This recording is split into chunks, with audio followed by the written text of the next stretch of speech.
जय श्री कृष्णा। आज हम अध्ययन करेंगे गीता जी के 9वें अध्याय का। और हमने पीछे गीता जी के जो 8 अध्याय हैं वो पढ़ लिए हैं, जो हमारे चैनल पे हैं, आप जाके देख सकते हैं। आइए प्रारंभ करते हैं। श्री ओम नमो भगवते वासुदेव वासुदेवाय वासुदेव विश्वेश्वराय आदि पुरुष अपरम परि अलेख पुरुषाय नमः। आइए प्रारंभ करते हैं 9वां अध्याय। श्री कृष्ण जी बोले हैं, अर्जुन तुम में ईर्ष्या नहीं है, इसलिए ये अति गुप्त शास्त्रीय ज्ञान और अनुभव तुमसे कहता हूँ। ये ज्ञान सब विद्याओं में श्रेष्ठ तथा गोपनीयों में गुप्त तथा परम पवित्र उत्तम प्रत्यक्ष फल वाला और धर्म युक्त है। साधन करने में बड़ा सुगम और नष्ट नहीं होता है। हे अर्जुन, इस धर्म पर जो श्रद्धा नहीं रखते हैं वे मुझे नहीं पाते हैं। इस मृत्यु युक्त संसार में बार बार लौटते हैं। मैं अव्यक्त हूँ और मैंने ही ये जगत प्रकट किया है। सब प्राणी मुझ में स्थित है। कौन्तेय, कभी जीव कल्प के अंत में मेरी प्रकृति में आ मिलते हैं और कल्प के आरंभ में उसको फिर उत्पन्न करता हूँ। अपनी प्रकृति का आश्रय लेकर उनके गुण व स्वभाव वाले समस्त भूतवर्ग को मैं बारंबार उत्पन्न करता हूँ। हे पार्थ, मेरे कर्म मुझे नहीं बांधते, क्योंकि मैं उदासीन की तरह इनमें आसक्त नहीं हूँ और स्थिर हूँ। मैं अध्यक्ष होकर प्रकृति द्वारा चराचर जगत को उत्पन्न करता हूँ। हे पार्थ, इसी कारण ये जगत बड़ा बनता है, बिगड़ता रहता है। मूर्ख लोग मेरे परम स्वरूप को नहीं जानते कि समस्त चराचर का स्वामी हूँ। जो मुझको मनुष्य जानकर मेरी अवहेलना करते हैं उनकी आशा व्यर्थ है। कर्म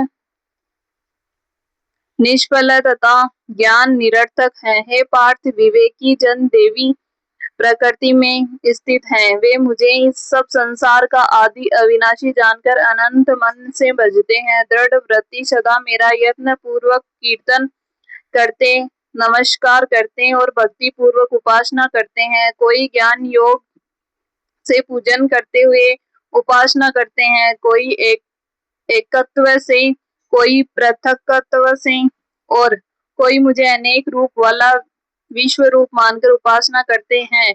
श्रोत यज्ञ में हूँ, स्मात यज्ञ में हूँ, पितृ यज्ञ में ही हूँ और औषधि मंत्र होम का साधन घृत अग्नि और होम भी मैं ही हूँ। इस जगत का माता पिता धारण करता पिता मैं जानकर योग्य पदार्थ ओमकार ऋग्वेद सामवेद यजुर्वेद भी मैं ही हूँ। गति पालन करता प्रभु साक्षी निवास स्थान रक्षक मित्र उत्पन्न करने वाला संहारक आधार प्रलय स्थान और अविनाशी बीज में ही हूँ। सूर्य रूप से तपता हूँ, मैं ही वर्षा रोकता हूँ, मैं ही वर्षा करता हूँ तथा हे अर्जुन, मैं ही अमृत एवं मृत्यु भी हूँ और सत्य असत्य भी मैं ही हूँ। जो अनन्य भाव से चिंतन करते हुए मेरी उपासना करते हैं उन नित्य योगियों के योग क्षेम अर्थात स्थान भोजनाच्छादन से इनकी रक्षा करता हूँ। हे कौन्तेय, जो दूसरे देवताओं के भक्त है और श्रद्धा से उन्हें पूजते हैं वे मेरा ही पूजन करते हैं, परंतु ये पूजन विधि पूर्वक नहीं है। सब यज्ञों का भोक्ता और स्वामी मैं ही हूँ। जो मेरे इस वर्त को नहीं जानते हैं वे आवागमन से नहीं छूटते हैं। देवताओं को पूजन वाले लोग देवलोक को प्राप्त होते हैं।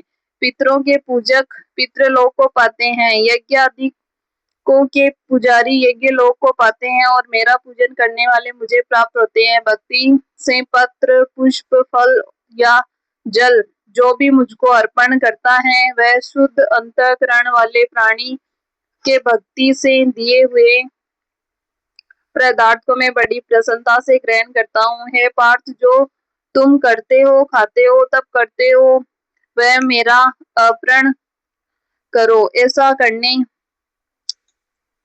से कर्म बंधन रूप शुभ अशुभ फलों से मुक्त हो जाओगे और संन्यास योग से युक्त हो मुझको अवश्य पाओगे। मैं समस्त भूत के समान हूँ, न कोई मुझे अप्रिय है न प्रिय है। जो कोई मुझको भक्ति से भजता है वह मुझ में है और मैं उसमें हूँ। यदि कोई दुराचारी भी हो या अनन्य भाव से मेरा भजन करे, उसको मैं साधु ही मानता हूँ, क्योंकि उसने उत्तम मार्ग ग्रहण किया है।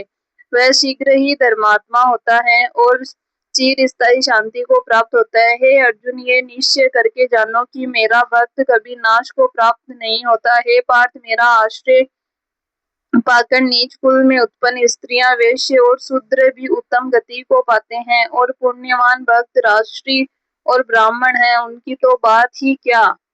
अतः इस नासवान और दुख भरे संसार में जन्म पाकर तुम मेरा ही भजन करो, मुझ में ही मन लगाकर मेरे भक्त बन जाओ। फिर मुझे नमस्कार कर मुझ में ही लो लगाए रहकर मुझ में ही लीन हो जाओ। इसी के साथ में श्रीमद् भगवत गीता जी का 9वां अध्याय समाप्त होता है। आइए अध्ययन करते हैं इसके 9वें अध्याय का महात्म्य। श्री नारायण जी बोले, हे लक्ष्मी जी, दक्षिण देश में भाव सुशर्मा नामक शूद्र रहता था। वह बड़ा पापी और मांस मदिरा आहारी था। एक दिन मदिरा पीने से उसकी देह छूट गई और मरकर प्रेत बनकर एक वृक्ष पर बैठ गया। एक ब्राह्मण ने उसी नगर में रहता था। दिन को भिक्षा मांगकर स्त्री को ला देवे। उसकी स्त्री बड़ी कलहनी थी। समय पाकर उन दोनों ने प्राण त्यागे और वे दोनों मरकर प्रेत हुए, और वे भी उस वृक्ष के नीचे आकर रहे जहाँ प्रेत रहता था। वहां रहते रहते कुछ काल व्यतीत हुआ। तब एक दिन उसकी स्त्री पिशाचिनी ने कहा, पुरुष पिशाच, तुमको कुछ पिछले जन्म की खबर है? तब पिशाच ने कहा, खबर है, मैं पिछले जन्म में ब्राह्मण था। तब पिशाचिनी ने कहा, तूने पिछले जन्म में क्या साधना की थी कि उसकी तुझे खबर है?